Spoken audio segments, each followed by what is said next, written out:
Hey,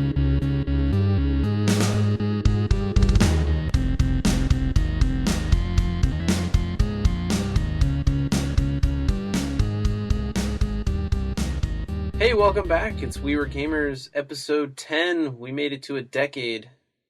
Yeah, we've been doing this for 10 years. I can't believe it, Andrew. 10 episodes. Do you think that there's a podcast out there that they do one episode a year? No everyone would have completely forgotten about it after 5 minutes. Podcasting's been around 10 years, guaranteed. Yeah, it has for sure. But no one has only done one episode a year. That's like some kind of at that point you've moved into performance art, right? Like it's like that guy who takes a picture of himself in the mirror the same day every year for 20 years and then puts out a album that people look at for 10 minutes and say, "Oh, cool," and then never see it again. So it's like a Shia LaBeouf podcast. Yeah, something like that. From an elevator. Yeah. Well, I was giving it my best art voice there. I was doing the NPR pause. I was going to put music under it. Oh, I didn't know we were going for the serial vibe. I didn't know we're in art production values like that. We've made it to 10 episodes. We have to step it up. That's right. Yeah, I'll have to enunciate my words more clearly and talk in a really annoying cadence. Stepping it up is the name of the game. That's why I'm staring at a bag of potatoes and some Reynolds wrap, JJ. Andrew, why are you staring at a bag of potatoes and some Reynolds wrap? I'm sitting in my pantry because there's no echo in here, unlike the terrible, annoying echo that has been happening since I moved that table down into the office. And I just decided, suffering for your art. I just decided I was tired of hearing it. I just don't want to hear it anymore. So I apologize to everyone for the previous audio quality, and we're stepping up our game on episode 10 here. Yeah. You can never say you didn't suffer for the art. That's good. That's true. Well, I'm sorry about recording a little bit late tonight, JJ, but in an effort to cut down the echo in the future in a comfortable manner, for the last 2.5 days, Katie and I have been painting the office and getting it ready to move a bunch of furniture, and I just need to put in some baseboards and then do my my white whale of house ownership. I decided to make a pallet wall, which is like accent wall, but made from reclaimed pallet wood. Oh, okay, cool. Yeah, it will look cool, but it's like I said, it's the white whale, man. Yeah, tearing apart pallets. They're not meant to be torn apart, people. No, they're supposed to carry stuff. Heavy stuff. Yeah. Anyway. Well, you're not the only reason we started late this week. I have today been dealing with a whole bunch of random trouble with my car, all of which stems from the fact that my battery died. But died in a weird way. You have to explain this, because BMW... So, well, it's a car battery, right? Like car batteries control, if your car battery is dead, you can't start your car. That's a important function of the battery, allowing the engine to start. But JJ, could I just go to the corner battery store and put a new battery in it like any other vehicle on the planet? Well, you can't really, because BMWs are annoying and complicated. And it turns out that because, you have remote lockable doors and push to start engines and stuff like this, that these technology, when the battery is completely dead, doesn't work. So there's things like I can't unlock the doors to my car except for only one of the doors, because there's only one of the doors has a key. Like there's a physical key on only one of the two doors of my car, and that physical key doesn't open the trunk. Which, Andrew, do you know where the battery is in the BMW?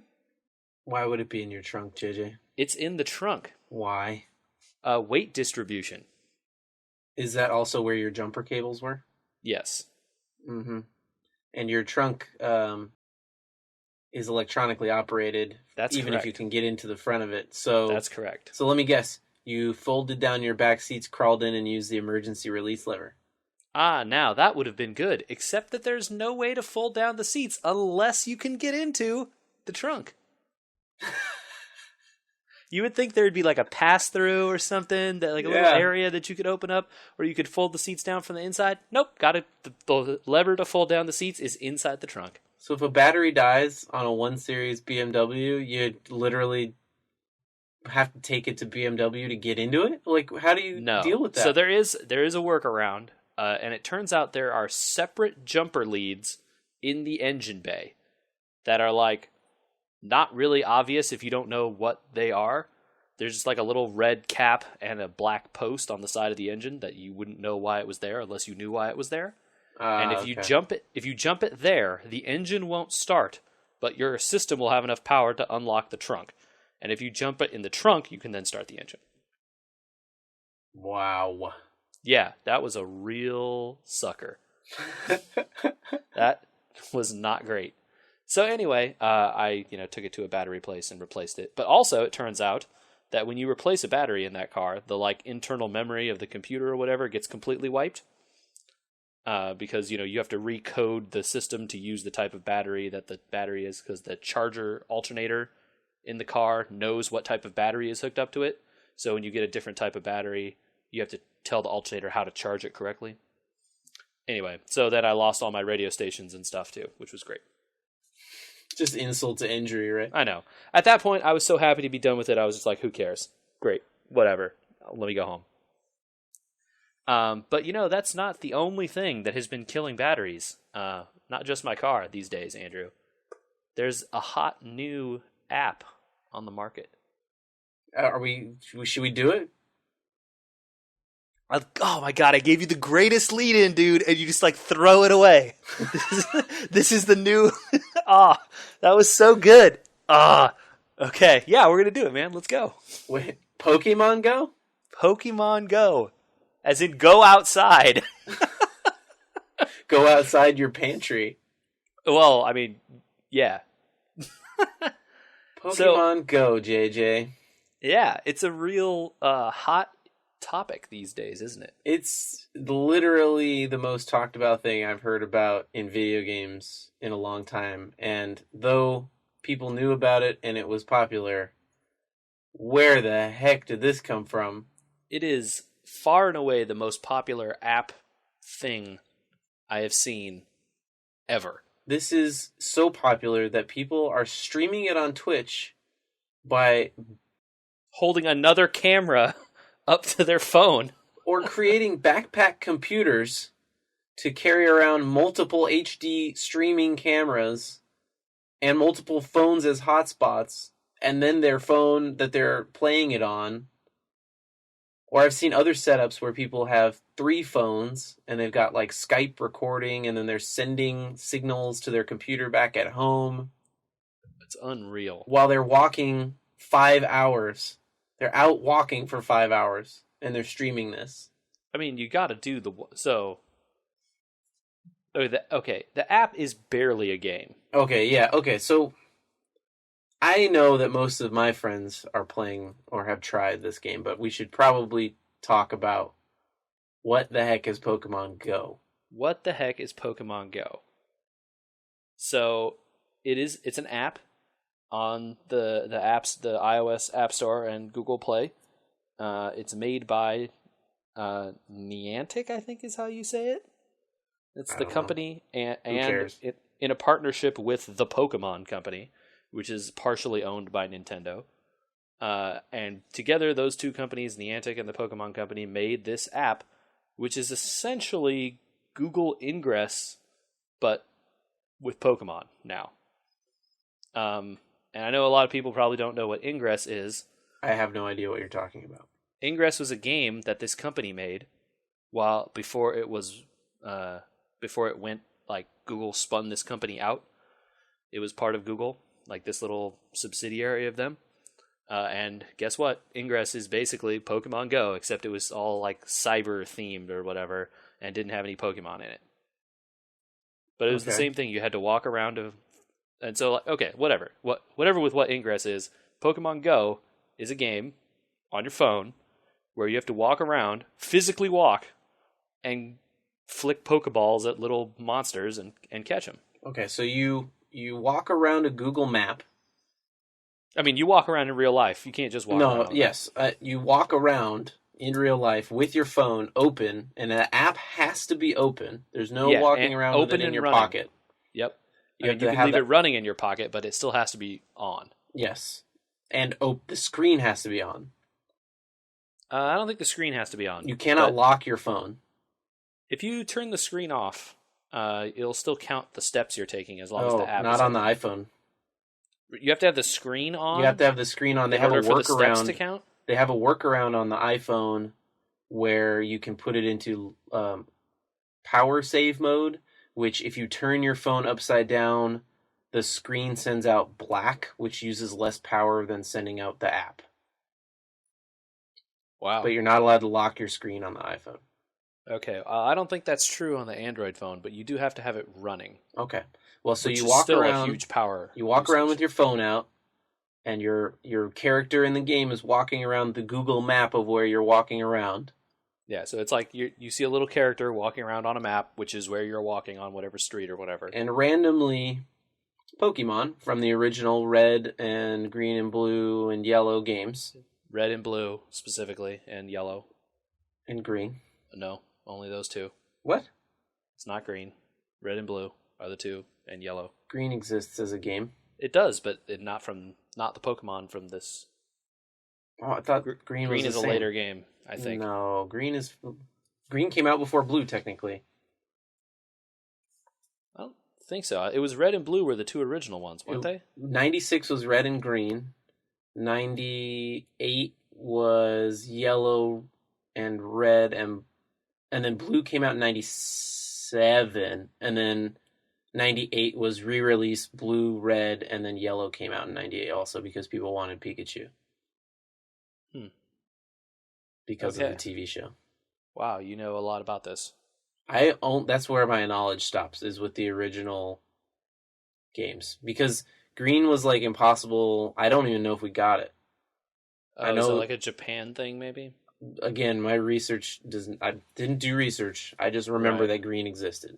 Okay, I always thought the two were there was a Red and Blue, and then they later released Yellow, which was both Red and Blue, but you got Pikachu. Yes, and that's the part of Pokemon I remember. I've seen a Green cartridge from that age, and I think it may be Japanese. Okay, I believe you. That seems like a thing that would be. So in America, if you played Pokemon, you played Red and Blue, and these are the same ones from that game. On the old Nintendo Game Boy. Yes. And so those are the Pokemon you find with your phone. They randomly pop up on the sidewalk. Right. And you then a little ball and shows up at the bottom of your screen. Oh, you tap on them, and then you play paper toss. You gotta flick it. Yeah. You play paper toss. Yeah, and you flick it at them, and you hit them, and then they go get sucked into the ball like Pokemon, and then you catch them. Woo! That's like 80% of the game. That's the 100% of the game for me, because we'll get into that.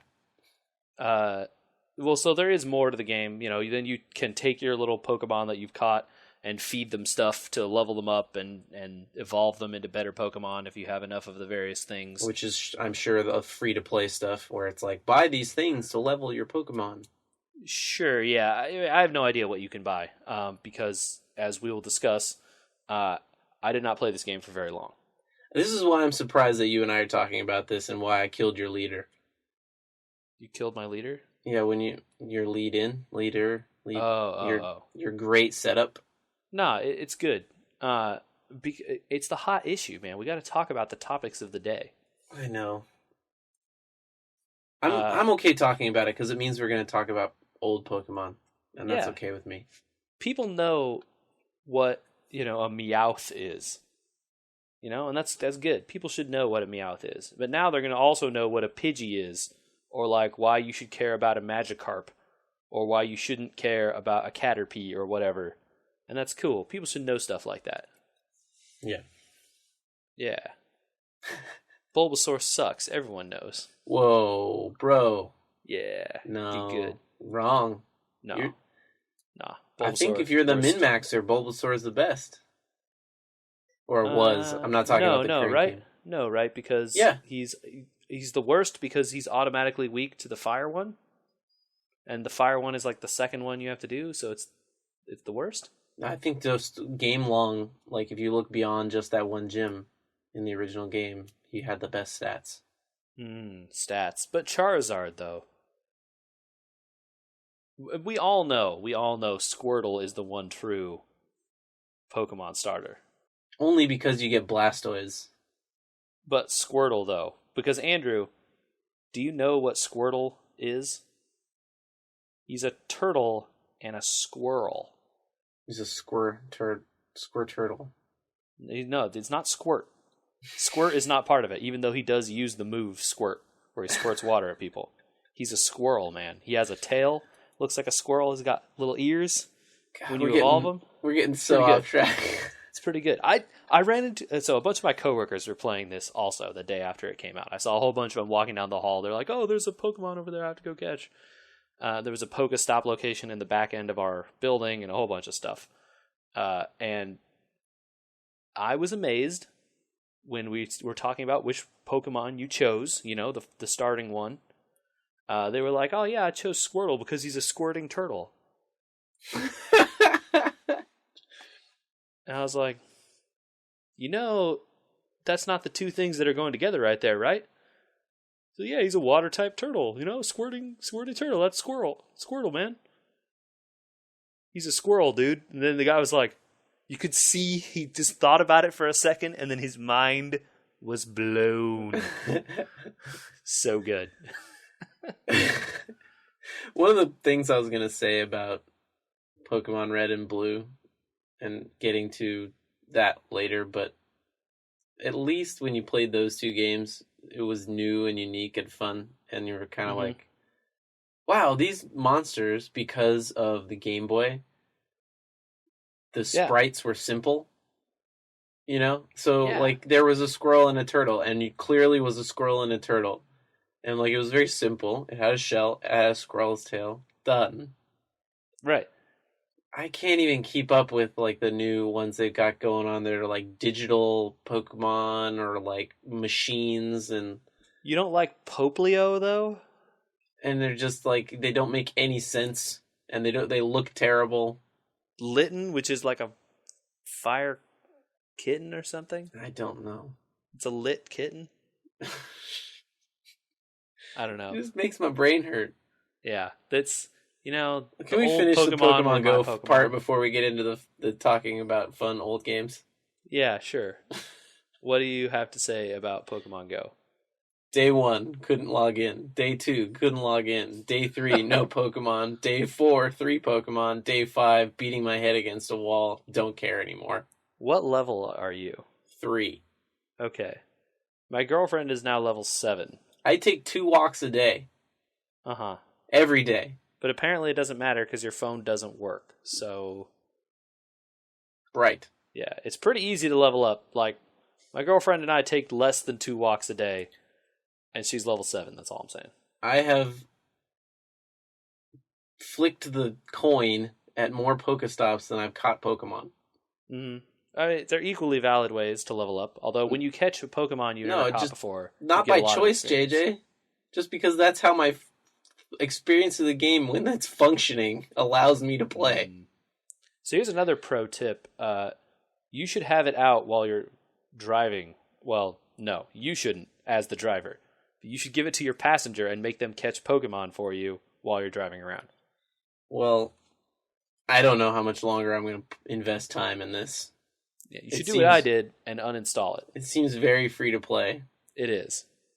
And if it doesn't start working, there's no point in playing it. But I have gotten some insight today into why it's not working. Oh. There are, on Android, I didn't see any iPhone stats yet, more people have Pokemon Go installed on their phones on Android than people have Twitter. Yes, and that sounds reasonable. More people are spending more time in this than in Twitter. Yeah, that sounds about right. Imagine going from testing your game in New Zealand to having more people than Twitter in one night. Yeah, it's been pretty crazy. It's fun to talk about with people, mostly talking about the Pokemon aspect of it. And then, I just sort of don't mention the fact that I uninstalled it after about 5 minutes because the game seems lame. I wouldn't mind it if it worked. I think it would be kind of an interesting thing. I'd take 2 walks a day. If I went out on a walk and I caught 5 of them. But see, here's the thing though. Walking by itself isn't enough. You have to go to different places.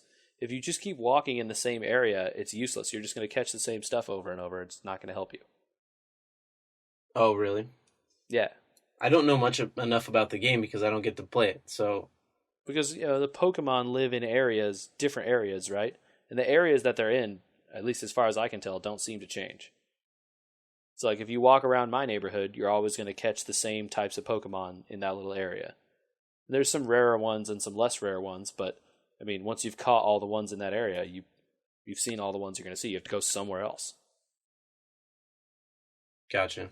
Well, one of these days, their servers will stop being on fire, and I'll get to decide if I actually want to play. From the people that are lucky enough to be able to play it consistently, it seems like they're having a great time. Yeah, and there's this whole other aspect, right, where you compete for these gyms, which is sort of where the Google Ingress thing comes to it. And the gyms are these physical, like, landmarks or locations in real life, and there's 3 teams, and you choose your team color. There's red and yellow and blue, and the teams, whichever team wins the point, controls the gym, and they get their color on it, and you want your color to do good for reasons I don't understand. And there's a whole thing with that, but no one cares, man. Well, so here's one of my qualms with the game is, just like you said, nothing's explained. They hardly explain anything. Like, how to level or why to level your Pokemon, or like the ways to do it and what the whole point of that is. And Bro, if they explained everything, you wouldn't have to pay the $20 for the best value of eggs so that you can level up more eggs while you buy your candy for your or whatever. It's like they don't want to. If they explain it to you, then you won't spend money on their dumb free to play things. So that's one way to take it. No, that's exactly why they don't do it. Like they explain to you enough to get you started and playing and on the treadmill, and they don't explain anything else about how the game works because it's your job to figure it out. If you care enough, you'll go on the internet and research it. And if you don't care enough, you'll spend $50 or $20 or whatever buying the booster things that they want to sell you. A friend of mine showed me a tweet earlier today, which kind of sums up Nintendo and not understanding anything and then blowing things up. And kind of wanted to see what your thoughts were on this, but he's like, 2008, what's an iPhone? 2009, what's an Android? 2010, nah, we're not going to do mobile apps. 2011, nope. 2012, nope. 2013, maybe. 2014, nope. 15, we'll make something. 16, blow up the entire internet. Yeah, it seems a little bit that way. I think giving Nintendo credit for this app is a little bit too much. I don't really think they had a big hand in it. Of course, obviously, they had some level. But, it more shows that the power of these really old and very famous games that Nintendo had, from our age growing up, that people really remember and really love these sorts of characters and games, and Nintendo just haven't done anything cool with them in a really long time, and this is the first kind of cool thing that's accessible to a whole lot of people. It's interesting that you say they haven't done anything cool with them in a long time, so that was one of my thoughts. Was you and I talked all about this a long time ago. How many Pokemon games have you played total? I've played Red, Blue, Yellow. That's all the same game. So 1, right? Like Plus, maybe 1. No, more than that, right? Me? No. No? Probably 1. Oh, yeah. Okay. So I played those original ones, plus I think there was like a Diamond or something like that. Yeah, that I can confirm that was the name of a Pokemon game. Gold. That was one too. And then Soul Silver, the one that came with like the little pedometer, which ended up being the precursor to the Wii Fit pedometer. Okay, yeah. It, literally exactly the same, just reskinned. Every single one of those games is exactly the same game as the original game. Yeah, I mean when you boil it down, the combat mechanics, and a lot of the game has basically been completely unchanged for a very long time. Yeah, they just Uh, change the sprites and add more different Pokemon. right, and that's I mean that's not true. The worlds are in 3D now, so they're not these 2D Game Boy, and they're the art is new. But you're right. The game, the basic underlying stuff is very similar game to game. Uh, but the bigger thing is that I think they haven't moved into more widely adopted platforms, right? They've been stuck on Game Boy and Game Boy Advance and 3DS and the DS and then the 3DS.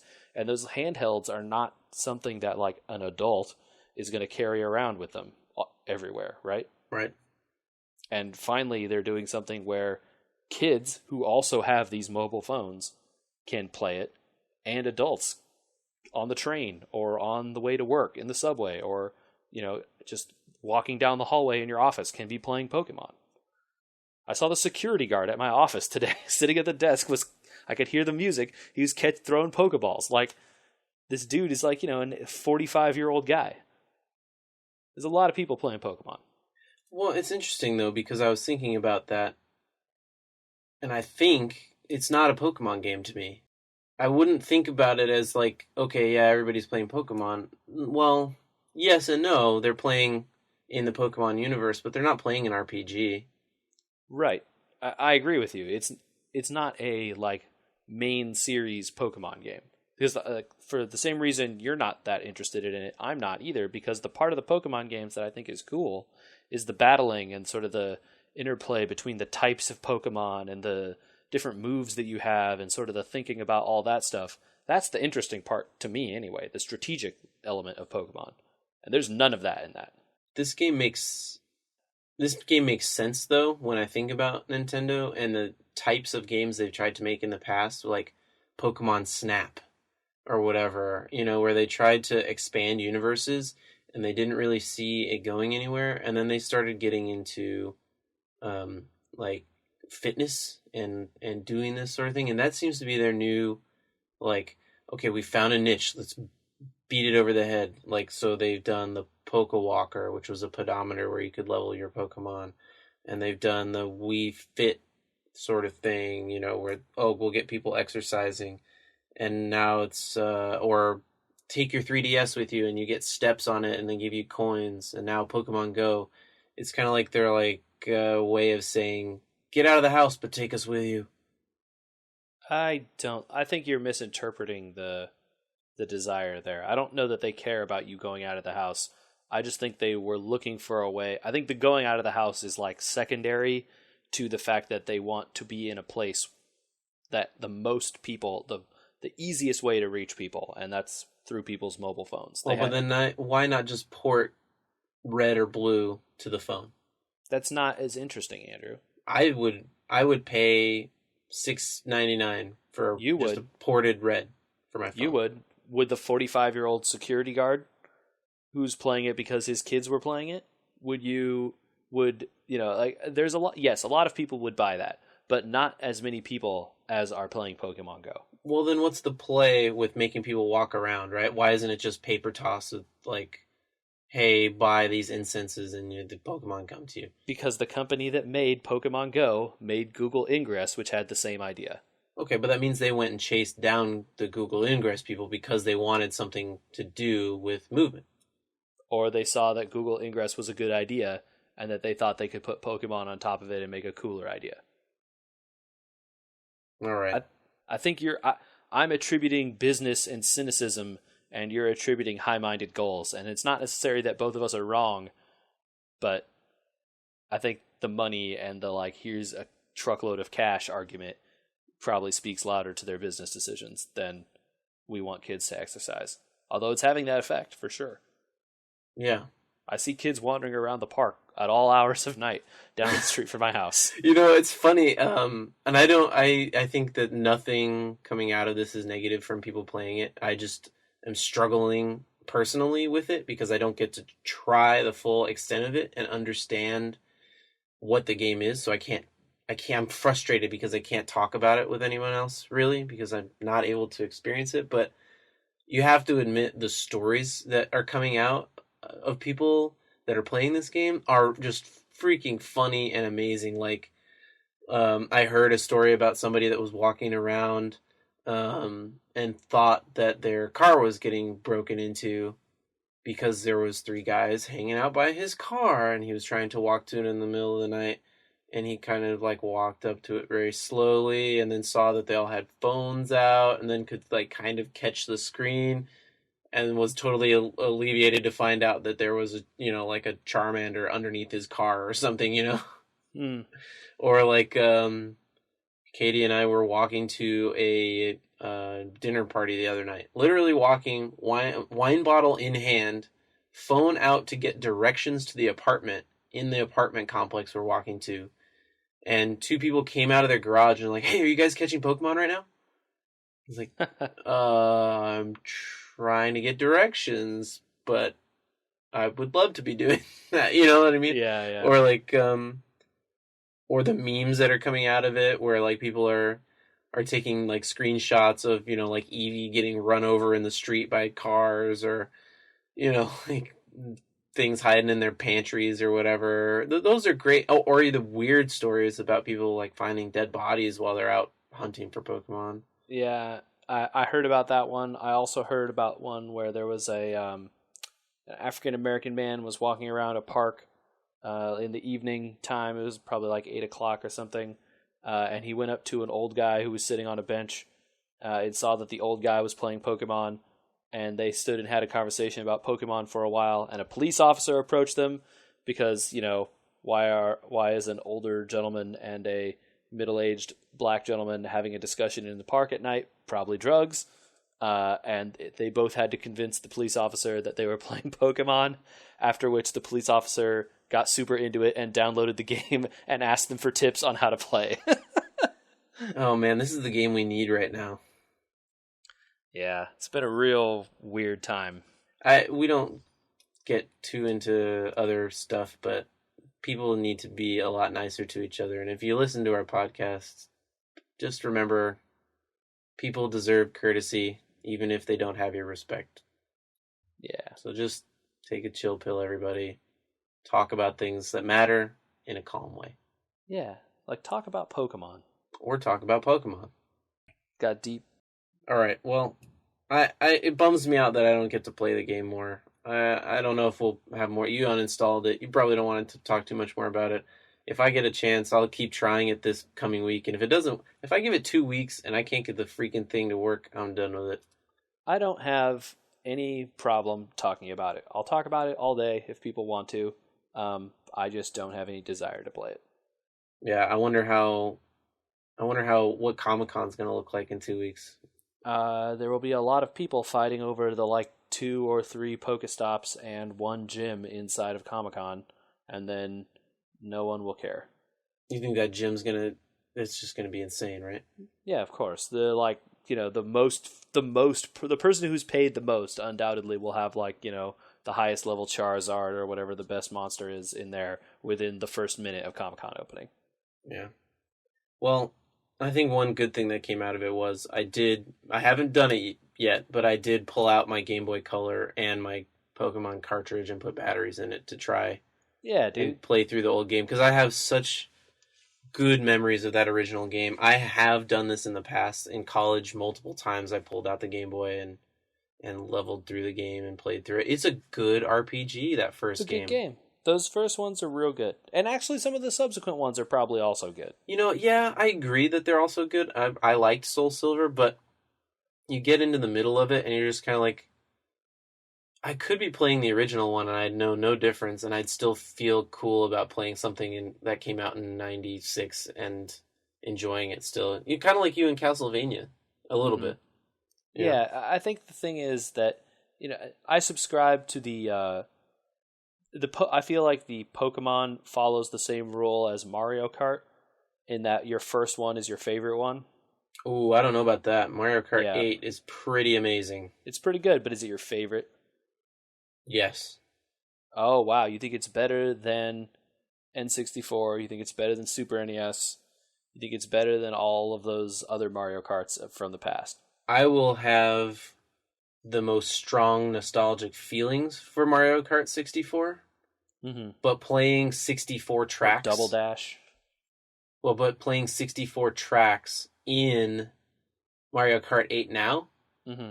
I'm like, wow, these are so much more polished and better, and the turns are better. It's like the game is so rounded off and perfect.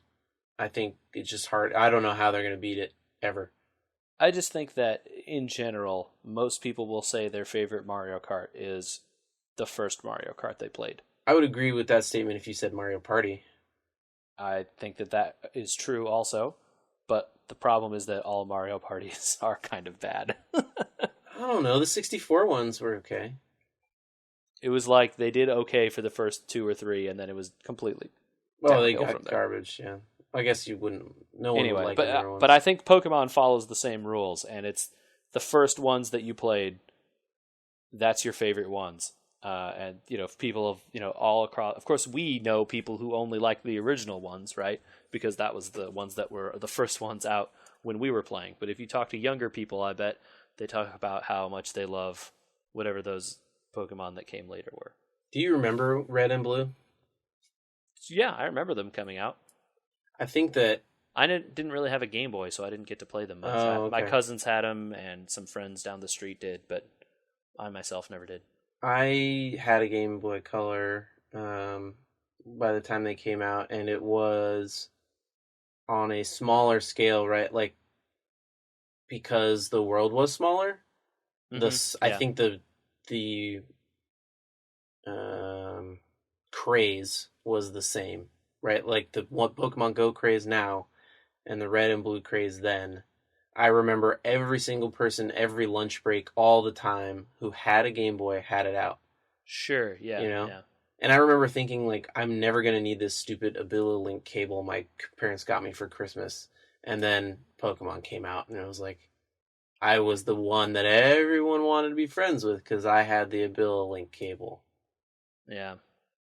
The it's the case of now that the world is bigger, and then you see something hit at the same fervency. It just requires such more people to be involved. Certainly. I agree with Pretty, that. pretty crazy. It's insane. I more power to them. I hope that they get their servers sorted out so that they can keep some of these people that have not played their games before that are trying it out. You know what I mean? Mm-hmm. Well, it sounds like your I don't know. It seems atypical, at least the reports from the internet that I have read. Anyway, it seems like not a lot of people are having the same issue you are. I don't know. Maybe it's just my service area or something. But to me, maybe every other time I log in, I get on for 5 or 10 minutes before it breaks, and then it just stops uploading stuff, and I get a spinning Pokeball of death while it Man, tries to load stuff. what a bummer. Yeah, it's a real downer for something that I was excited to try. I mean, I'm always interested in free to play games. More and more so, I think. And I wasn't planning on talking free to play games tonight, but I guess we could. Sure, More and we're here. more now, I feel like free to play games are not worth my time. Yeah, I have come to similar conclusions. They used to be. You could get into a free to play game early. You could Mm-hmm. play it for the first couple weeks, and if you were diligent about doing stuff, then you were on the right path, and you didn't have to spend money, and you could be one of those people that competed at a high level. And then some companies came along, like Candy Crush and all these other ones, It's Clash of Clans and Candy Crush are the two. or Clash of Clans, and the one that came up with the Marvel card game too was a big one in changing the way things worked and basically saying, no, you're gonna have to pay money. And I now think I really just don't see. None of them have any deep value to them. There's no like rewarding gameplay. I don't know with Pokemon yet, obviously, but Yeah, I think the difference between those some of those games that you're talking about there and Pokemon is that, at least as far as I can tell, there is no the deep gameplay stuff doesn't even exist in Pokemon. Like I don't see any reason why I would want to spend money in Pokemon. Like, even if I was a person who was playing a lot, Like, the thing that would limit my ability to catch and level up in Pokemon is my ability to get to new places and spend time there. It has Right. nothing to do with money or, like, power-ups or whatever that I could buy. So, like, it's purely limited by my ability to invest time, which obviously we don't have. Right. So I think Pokemon is at least in a little different case than a lot of the free-to-play games. But at least the idea is similar in that the end result is what? Like, I'm cool at a phone game? Well, the end result is that you get to continue the same result, right? So, like Clash of Clans, yay, I won that battle to gain things to do more battles. Mm-hmm. Yeah, you get Okay. to... The reward is you get to stay on the treadmill, right? Yeah. And it's like, well, that's not... You have seen through the Skinner box of the game loop.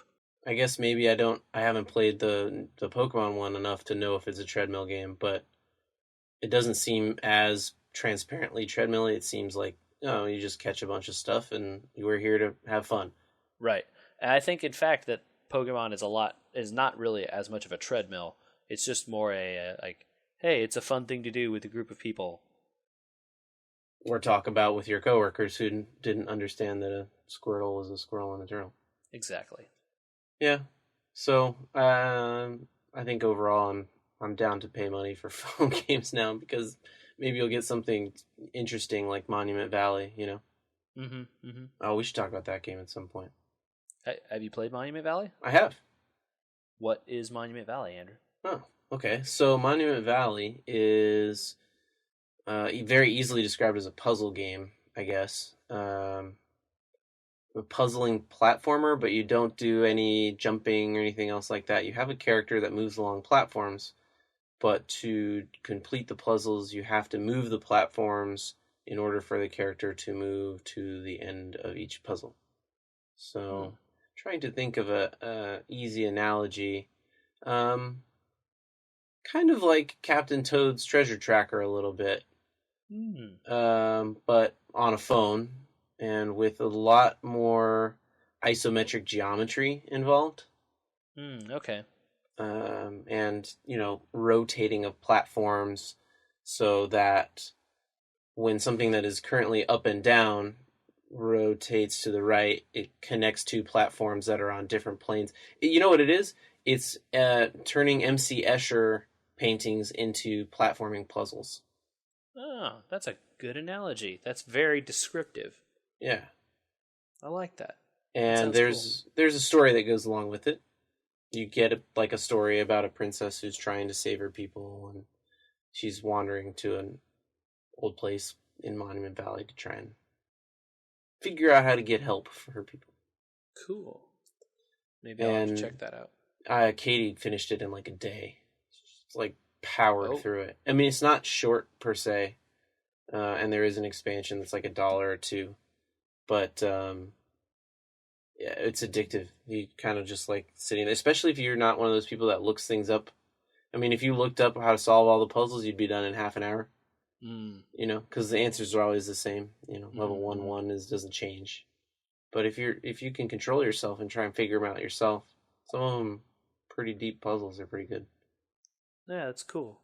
Yeah, I think the fact that the game is, you said it's paid, right? It's not free. it is paid. Yeah, and the polish comes through. Like you buying a paid game, I think most of the time you can see where the money went at least. Mm-hmm. The thing I was thinking about is that the fact that you paid up front gives the people making the game the freedom to allow the game to have an ending, or to like say, hey, here's the experience of the game I want to give you. This is the game. Whereas these free-to-play games don't ever end. There's no end to the free-to-play stuff. It literally goes forever. Yeah, so they can keep the money coming. Right, and so you can get a complete package in a paid app or a paid game, and then you get, one whole experience. Yeah, I would agree with that. And that's, I guess, what I mean when I say that there's a reward involved in playing a paid game, I think is kind of, and it depends on what you're looking for in a game. If you're looking for a game with story, if you're looking for a puzzle game, if you're looking for Mm-hmm. Any type of game, you're going to get a payoff, so to speak, for paying. Yeah, yeah. There's they give you something for that upfront investment, I guess. Yeah. Well, you paid for a game last week during the Steam sale that you finished. Yeah, we talked a little bit about Ys last week, and I completed Ys 1 this past weekend. So, short game. Yeah, like we said, it was not that long. And Andrew, you remember back when games used to be hard? Yeah, if I remember when literally you'd get to maybe 3/4 of the way through and decide that this was too hard. Yeah. Well, this game doesn't do that until the last boss. And the last boss is super hard. That kind of bugs me sometimes when you get through an entire game and then you find out, like, well, I'm under leveled by 20 levels, even though I beat everything up to the boss. That doesn't make any sense. The curve is too sharp. Let me set the stage for you so you can understand. Ys 1 has a level cap of 10. So there's only 10 levels. I hit level 10 like well before the end of the game. It's not hard to get to the level cap in that game. So you're expected to be at the level cap in order to even survive in the last area. Okay. I also maxed out the gold, like that, the number of gold you can have. I had like 99,999 because you just run around, so you have to go backtrack to so many different places and stuff that you just get money and there's nothing to spend the money on at some point. And so you just have a ton of money. So I had maximum gold.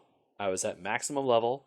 I had the equipment that you're required to use for this boss, because this boss requires you to use a special set of equipment. You can't use your normal stuff. And that last boss was insane. He moves like twice as fast as every other enemy in the game.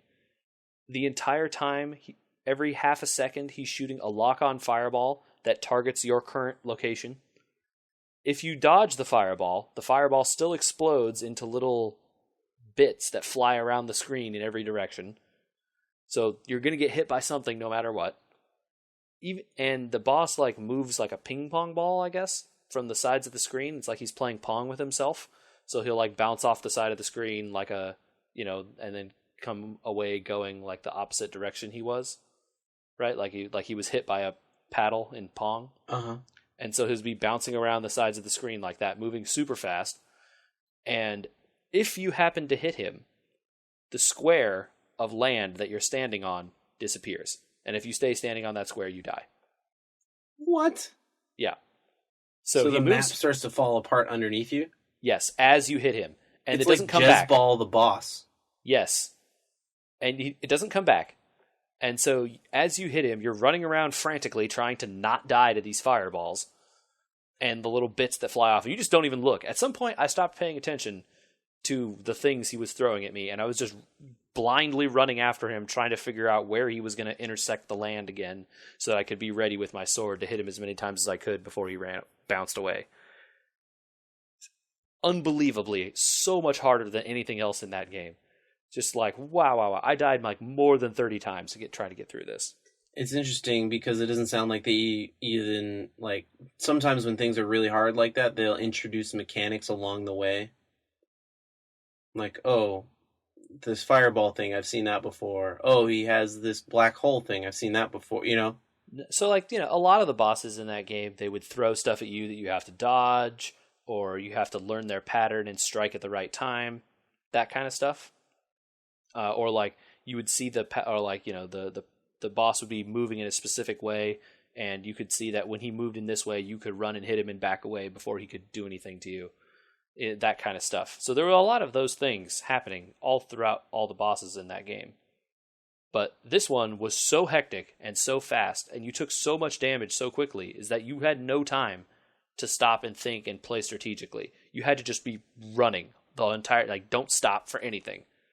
Like, figure out where he's going to be, ignore the fireballs, and just run at him. It was, like, very different from the rest of that game. Really, Nice. really, really intense. It's like you get that feeling after you win. You're like, I accomplished something that was really hard. Felt pretty good. Well, Yeah. as a game that you've now completed, worth our very little amount of time. It's pretty short. I'd recommend people use a FAQ, at least just to figure out where you need to go. Because man, some of those like things are pretty obtuse if you don't know where you're going. And there are some messed up mazes in that last area that I got super lost in. You could definitely finish it in under 15 hours for sure if you're actually following a FAQ all the time. Okay, so with a FAQ, 15 hours, yay or nay?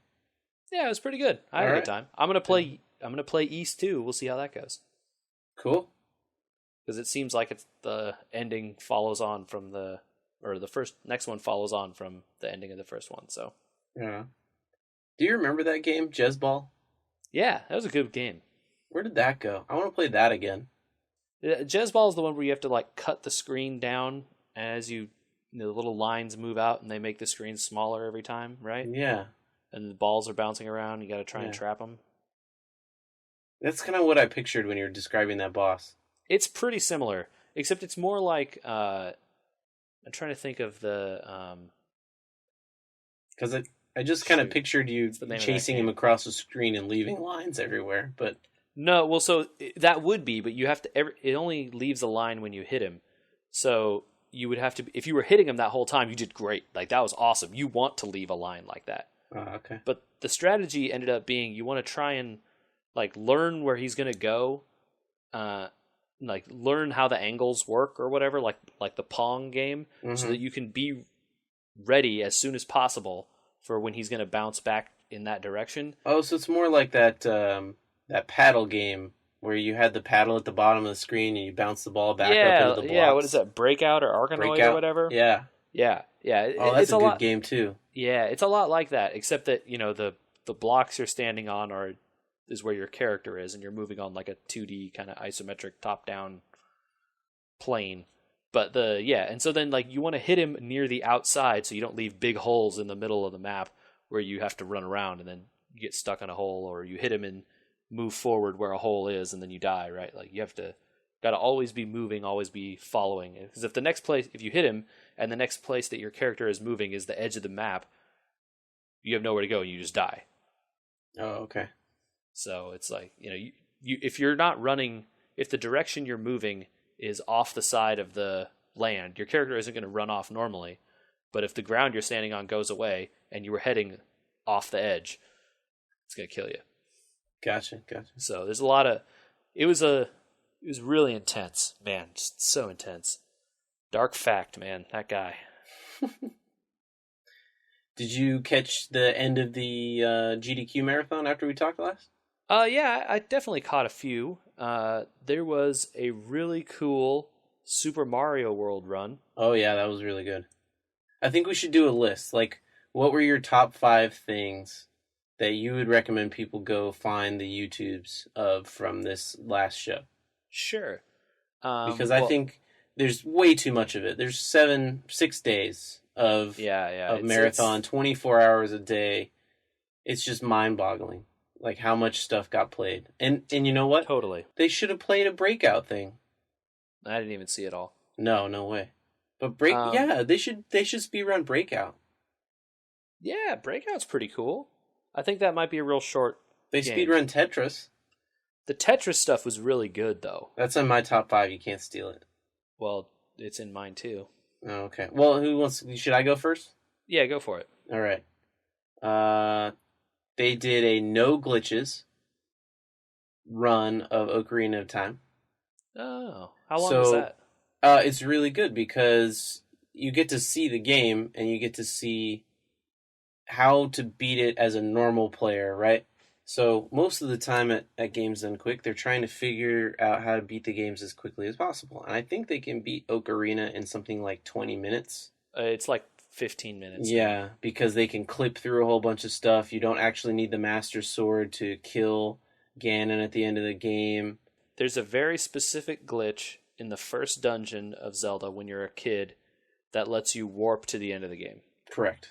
And then there's an infinite sword trick as well. Mm-hmm. If you hit the certain combination of buttons at exactly the same time, your sword essentially is always going all the time. Yep. Kind of like some sort of weird vibration. And you can do both of those things, warp directly to Ganon, do your sword trick, and he's dead instantly. Yep.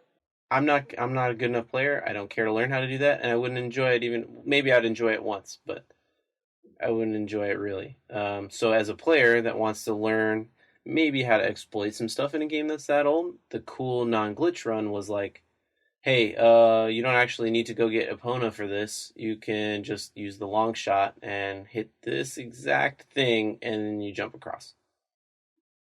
Oh, that's cool. So So they're sort of stuff like showing that. you slightly more intended things. Yeah, exactly. So, Even they though beat they it in probably 3 still hours. didn't want you to do it that way.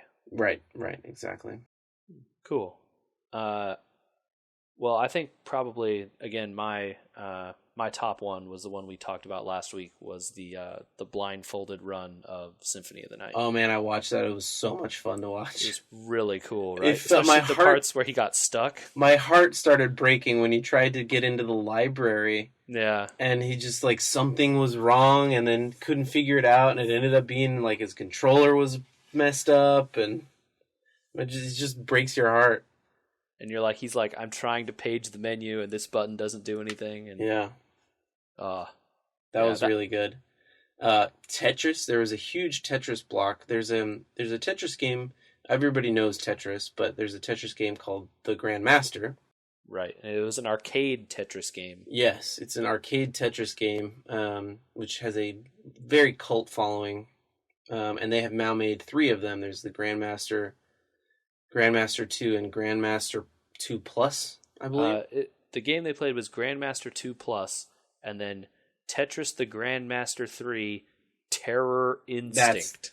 Terror Instinct was the 3rd one, right. Yeah. What a name. Oh, and the backgrounds for it. So clutch. And I guess to be fair, all of these games came out quite a long time ago at this point. But so long ago, though, but even Grandmaster 3 is barely beatable. The game, for people should, anyone who's just cursorily interested in this, I think you could probably skip the part where they play the Grandmaster 1, even though it is very impressive. It's impressive because all of them hit Grandmaster, and you kind of get an idea of how hard it is.